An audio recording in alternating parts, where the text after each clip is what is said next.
सरकार की जय, बोलो सिद्धरामಯ್ಯ की जय, कांग्रेस पार्टी की जय।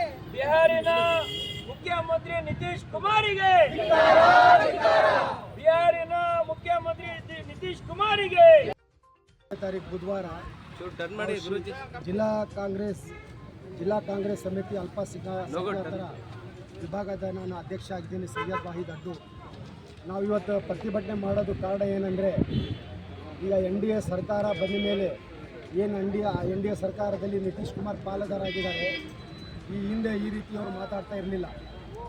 NDA ಸರ್ಕಾರದಲ್ಲಿ ಮರ್ಜಾದ ಮೇಲೆ ಅವ್ರು ಪದೇ ಅಲ್ಪಸಂಖ್ಯಾತರಿಗೆ, ಮಹಿಳೆಯರಿಗೆ, SC/ST ಜನರಿಗೆ ಎಲ್ಲರಿಗೆ ಅವಮಾನ ಮಾಡೋದು ಇವ್ರದ್ದೊಂದು ಅಭ್ಯಾಸ ಆಗಿಬಿಟ್ಟಿದೆ. ಮೊನ್ನೆ ಇತ್ತೀಚೆಗೆ ಒಂದು ಮುಸ್ಲಿಂ ಮಹಿಳೆ ಡಾಕ್ಟ್ರ್ ಅವರಿಗೆ ಜಬರ್ದಸ್ತಿ ಕೈಯಿಂದ ನಕಾಬನ್ನು ಎಳ್ಳು ಹಾಕಿದ್ದಾರೆ, ಹಿಜಾಬ್ ತೆಗೆದು ಎಳ್ಳು ಹಾಕಿದ್ದಾರೆ. ಇವರಿಗೆ ಯಾರು ಅಧಿಕಾರ ಕೊಟ್ಟಿದ್ದಾರೆ? ಜನ ಅಧಿಕಾರ ಮುಖ್ಯಮಂತ್ರಿ ಆಗಿ ಕೊಟ್ಟಿದ್ದಾರೆ.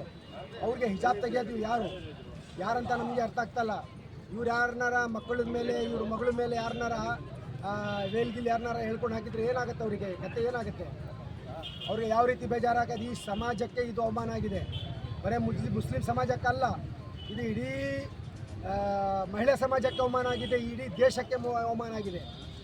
ನಮ್ಮ ಪ್ರಧಾನಮಂತ್ರಿ ಅವರು ವಿದೇಶಕ್ಕೆ ಹೋಗ್ತಾರೆ, ಮುಸ್ಲಿಂ ರಾಷ್ಟ್ರಗಳಲ್ಲಿ ನಾವು ಚೆನ್ನಾಗಿದ್ದೀವಿ, ಇಲ್ಲ ಭಾಳ ಆರೋಗ್ಯವಾಗಿದ್ದೀವಿ, ಭಾಳ ಚೆನ್ನಾಗಿದ್ದೀವಿ ಅಂತಾಳೆ. ಇಲ್ಲಿ ನೋಡಿದ್ರೆ ಅಲ್ಪಸಂಖ್ಯಾತರ ಮೇಲೆ ದಬ್ಬಾಳಿಕೆ ನಡೀತಾ ಇದೆ. ದೇಶದಲ್ಲಿ ಅಲ್ಪಸಂಖ್ಯಾತರ ಮೇಲೆ ದಬ್ಬಾಳಿಕೆ ನಡೀತಾ ಇದೆ, ಯಾರೂ ನೋಡ್ತಾ ಇಲ್ಲ. ಅದೊಂದು ಬಿಟ್ಬಿಟ್ಟು ಇವರು ವಿದೇಶ ತಿರುಗಾಡ್ಕೊಂಡು ನಾವು ಚೆನ್ನಾಗಿದ್ದೀವಿ, ನೋಡ್ತಾ ಇದ್ದೀವಿ, ಮಾಡ್ತಾ ಇದ್ದೀವಿ ಅಂತ ಹೇಳೋದೇ ಮಾತಾಗಿದೆ. ಇದು ಪದೇ ನಮ್ಮ ಎಲ್ಲ BJP ಲೀಡ್ರಿಂದ ಹಿಡಿದು NDA ಲೀಡ್ರ್ ಎಲ್ಲ ಪದೇ ಮಾತೆತ್ತರೆ ಬೆಳಗಿನ ಜಾವ ಆದರೆ ಬರೇ ಹಿಂದೂ ಮುಸ್ಲಿಂ ಅದೇ ಕತೆ ಆಗದ್ಬಿಟ್ಟು ಅಭಿವೃದ್ಧಿ ಬಗ್ಗೆ ಯಾರೂ ಗಮನ ಕೊಡ್ತಾ ಇಲ್ಲ. ಯಾವನು BJP ಲೀಡ್ರ್ ಆಗಲಿ, NDA ಲೀಡ್ರ್ ಆಗಲಿ ಅಭಿವೃದ್ಧಿ ಬಗ್ಗೆ ಯಾರೂ ಮಾತಾಡ್ತಾ ಇಲ್ಲ. ಬರೇ ಮಾತಾಡಿದ್ರೆ ಹಿಂದೂ ಮುಸ್ಲಿಂ ಜನದ ವೇಷ ಬೀಜವನ್ನು ಉಂಟಾಗ್ತದೆ. ಈ ರಾಜಕೀಯ ಸರಿ ಇಲ್ಲ. ನಾವು ಹೇಳೋದೇನೆಂದರೆ, ನಿತೀಶ್ ಕುಮಾರ್ ಅವರು ಅವರು ಹಿಜಾಬ್ ತೆಗೆದು ಹಾಕಿದ್ದಾರೆ, ಕೂಡಲೇ ಅವ್ರ ಸ್ಥಾನಕ್ಕೆ ರಾಜೀನಾಮೆ ಕೊಡಬೇಕು. ಅಲ್ಲಾದರೆ ಆ ಮಹಿಳೆಗೆ ಅವರು ವೈಯಕ್ತಿಕವಾಗಿ ಕ್ಷಮೆ ಕೇಳಬೇಕು, ನನ್ನ ಕಡೆಯಿಂದ ತಪ್ಪಾಗಿದೆ ಅಂತ. ಅಲ್ಲಿ ರಾಷ್ಟ್ರಪತಿಗೆ ನಾವು ಮನವಿ ಕೊಡ್ತಾ ಇದ್ದೀವಿ,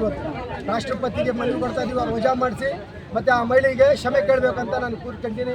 ಅವ್ರು ಇಷ್ಟೇ ಹಿರಿಯ ವಯಸ್ಸವರು, ನಾವು ರೆಸ್ಪೆಕ್ಟ್ ಕೊಡ್ತೀವಿ, ಮುಖ್ಯಮಂತ್ರಿಗೂ ರೆಸ್ಪೆಕ್ಟ್ ಕೊಡ್ತೀವಿ, ಅವ್ರಿಗೂ ರೆಸ್ಪೆಕ್ಟ್ ಕೊಡ್ತೀವಿ. ಈ ರೀತಿ ಮಹಿಳೆಯವರಿಗೆ ಪದೇ ಅವಮಾನ ಮಾಡೋದು ನಾವು ಸಹಿಸಲ್ಲ. ನಾನು ಸೈಯದ್ ವಾಹಿದ್ ಅಡ್ಡು. ಅವಮಾನ ಮಾಡುತ್ತಿರುವ ನಿತೀಶ್ ಕುಮಾರಿಗೆ, NDA ಸರ್ಕಾರಕ್ಕೆ